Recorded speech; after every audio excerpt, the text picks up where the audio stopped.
First acquaintance, exposure, the moment where something happened and you found a book by H.P. Lovecraft.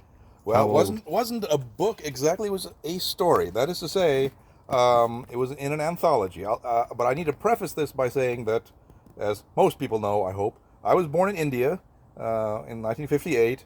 Came here with my family when I was 5, and we settled in the Midwest, first Illinois, then Indiana. And the funny thing is, I was not that much of a reader early on in my life. I liked playing, American sports, baseball, football, what have you. I was reasonably good at it, even though I was fairly slight of build, but I enjoyed these games. But around the age of 10, my older sister, Nalini, said, you're not reading books. You got to go read books. So she dragged me to the public library and said, go find something to read. And I gravitated first toward fantasy and then more toward pure supernatural horror. And I read, anthologies by Alfred Hitchcock and Rod Serling or whoever, for young adults. Then around, of course, and I was going to a good high school and junior high school. It was called Burris Laboratory School. It was a branch of Ball State University. Burriss? Burris. Branch of the Teachers College of Ball State University. The Ball State Teachers College is one of the renowned institutions in the country for that for teachers, and they would send over prospective teaching people in their program to be sort of assistants to the regular teachers in our class and whatnot. So it was a good deal, and I got a very good education. But at that time, and maybe even now for all I know, but certainly at that time, they offered us scholastic books. I don't know if people know what scholastic books is. They would offer books, to students at a very, very low price. I don't know exactly how it was done. I've forgotten the details, but maybe there was some sort of catalog and we looked through titles and said, oh yeah, I want this one, I want this one. And so, given my burgeoning interest in horror fiction, I saw an anthology by Betty Owen called 11 Great Horror Stories. The first story was The Dunwich Horror by H.P. Lovecraft. It took up like 70 pages in this book. Now, this book cost all of 95 cents. And even that was kind of a lot of money for me at the time because we were kind of poor. We didn't have a lot of money. But the name meant nothing to you at the the name time. meant nothing to me, but the horror stories. I like horror stories. I must like this one. I am trying desperately to remember my initial impressions of reading that story, and all I can remember is that I generally absorbed kind of this atmosphere of the decay and decadence in rural New England. It kind of haunted me for a while, and don't really remember the outcome of the story. And then there were other really good stories in there by John Collier and whoever. So and those were easier to digest. They were shorter, and remember I was only like 13 at the time.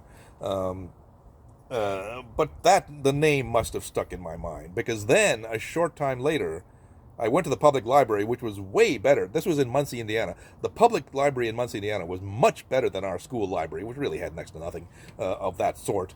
And they had a good section of horror, science fiction, what have you. And so I found the 3 Arkham House volumes of that era of Lovecraft. You weren't looking for them? I just stumbled upon them. I was Okay. looking for, I don't know what I was looking for, but I saw the name. And again, I think that's how I picked up on the name. I said, oh, well, this guy wrote this story in that anthology I read, so maybe there's more stuff by him that I'll like. But I made a mistake in the sense that I tried to start with At the Mountains of Madness, the great Antarctic novella, And quite frankly, then, as I'm sorry to say now, I'm an ignoramus in science. I'm a pure humanities guy. I've never really learned much about science in all my education. I know something about it, a little more about it now, but then I knew like nothing, And so I tried reading this thing about, Antarctic exploration. It was like all these big words. I said, oh my God, it's too much. I can't do it. And I distinctly remember stopping at page 53 of that Arkham House edition of The Mountains of Madness and Other Novels saying, I'm sorry, I'm too stupid to read this book.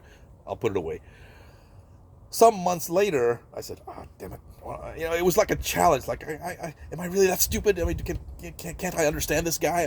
Whatever. Because I was, this is the stage where everybody, I hope, is starting to mature from young adult literature, which I never really read much of anyway, to literature for adults. And you're how old?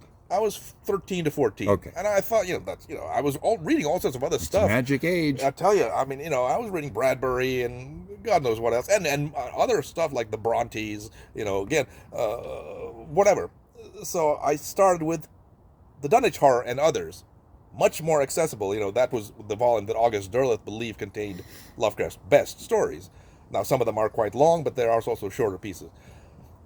But I think Derleth made a mistake in opening that volume with In the Vault, which is not a very good story, quite frankly. He likes it for Pure Gothic. I know, but it's like, it's pretty lame, and Lovecraft didn't have a high regard for it either. So I read the story, it's not so good. Next story, Pickman's Model, better, but still not great. But after that, The Rats in the Walls, which I to this day think is one of the masterworks of short fiction. Not just weird fiction, but short fiction as a whole. It is a perfectly constructed story with an incredible sense of building horror from beginning to end. I said, oh my God, this is unbelievable. And I think I was hooked at that point. I read the rest of the volume and it was